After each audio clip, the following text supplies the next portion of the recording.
Namo Buddhaya, sahabat Dhamma. Dalam perjalanan spiritual dan kehidupan sehari-hari, konsep kusala atau kebaikan memegang peranan sentral. Namun, kebaikan itu sendiri memiliki tingkatan, dan pemahaman akan perbedaan ini dapat membantu kita meningkatkan kualitas tindakan dan niat kita. Dalam Abhidhamma Tasangha dalam bahasa Thailand, disebutkan ada dua macam kusala, yaitu ukata kusala atau kebaikan tingkat tinggi dan omaka kusala atau kebaikan tingkat rendah. Mari kita jelajahi secara mendalam dua macam kusala ini serta implikasinya dalam kehidupan kita. Kusala dalam bahasa Pali secara harfiah berarti bermanfaat atau berfaedah. Dalam konteks Buddhisme, kusala merujuk pada tindakan, ucapan, atau pikiran yang membawa kebahagiaan, kedamaian, dan kesejahteraan bagi diri sendiri dan orang lain. Kusala adalah lawan dari akusala, yang berarti tindakan, ucapan, atau pikiran yang tidak bermanfaat dan membawa penderitaan. Ukata kusala atau kebaikan tingkat tinggi adalah tindakan, ucapan, atau pikiran yang didasari oleh motivasi yang murni dan luhur. Ciri-ciri utama dari ukata kusala meliputi aloba atau ketidaktamakan, yaitu tindakan dilakukan tanpa didasari oleh keinginan untuk memiliki atau menguasai sesuatu. Yang kedua adalah adosa atau ketidakbencian, yaitu tindakan yang dilakukan tanpa didasari oleh kebencian, kemarahan, atau dendam. Yang ketiga adalah amoha atau kebijaksanaan, yaitu tindakan yang dilakukan dengan pemahaman yang jelas dan benar tentang realitas. Contoh dari ukata kusala adalah memberikan dana dengan tulus dan ikhlas tanpa mengharapkan imbalan apapun. Membantu orang lain dengan penuh kasih dan tanpa pamrih. Bermeditasi untuk mengembangkan kebijaksanaan dan kedamaian batin. Dan yang terakhir, mengamalkan ajaran moral dengan kesadaran penuh dan pemahaman yang mendalam.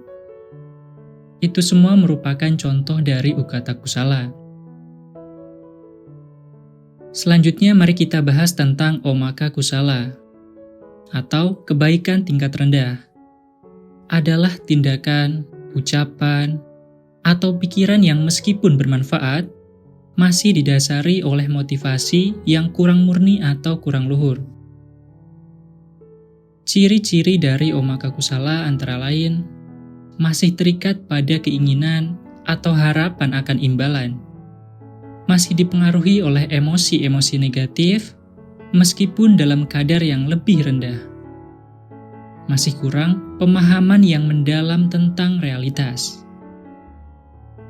Contoh dari omaka kusala adalah memberikan dana dengan harapan mendapatkan pujian atau pengakuan, membantu orang lain dengan harapan mendapatkan balasan atau keuntungan, bermeditasi untuk mendapatkan ketenangan sementara atau untuk mencapai tujuan duniawi. Contoh yang terakhir adalah mengamalkan ajaran moral karena takut akan hukuman atau karena ingin mendapatkan pahala. Mengapa ukata kusala lebih unggul? Ukata kusala dianggap lebih unggul daripada omaka kusala karena beberapa alasan. Yang pertama, hasil yang lebih bertahan lama. Ukata kusala menghasilkan kebahagiaan dan kedamaian yang lebih mendalam dan bertahan lama, baik bagi diri sendiri maupun orang lain.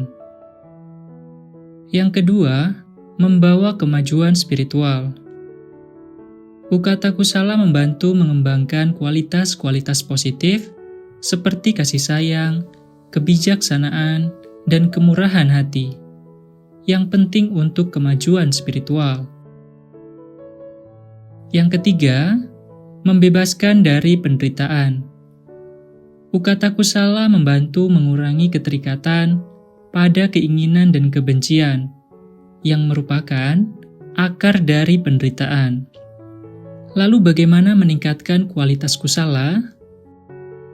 Kita dapat meningkatkan kualitas kusala kita dengan cara-cara berikut. Yang pertama, memurnikan motivasi. Sadari dan lepaskan motivasi-motivasi yang kurang murni, seperti keinginan akan imbalan atau pengakuan.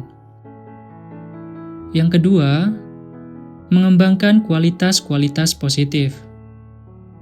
Latihlah diri untuk mengembangkan kasih sayang, kebijaksanaan, dan kemurahan hati melalui meditasi dan praktik sehari-hari. Yang ketiga, memperdalam pemahaman.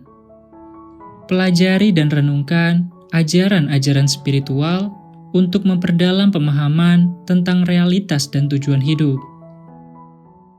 Konsep ukata kusala dan omaka kusala dapat diterapkan dalam berbagai aspek kehidupan sehari-hari. Dalam hubungan, berinteraksilah dengan orang lain dengan penuh kasih sayang, pengertian, dan tanpa pamrih. Dalam pekerjaan, lakukan pekerjaan Anda dengan dedikasi, kejujuran, dan tanpa terikat pada hasil. Dalam penggunaan teknologi, gunakan teknologi dengan bijak dan penuh kesadaran. Hindari penggunaan yang berlebihan atau yang dapat merugikan diri sendiri atau orang lain.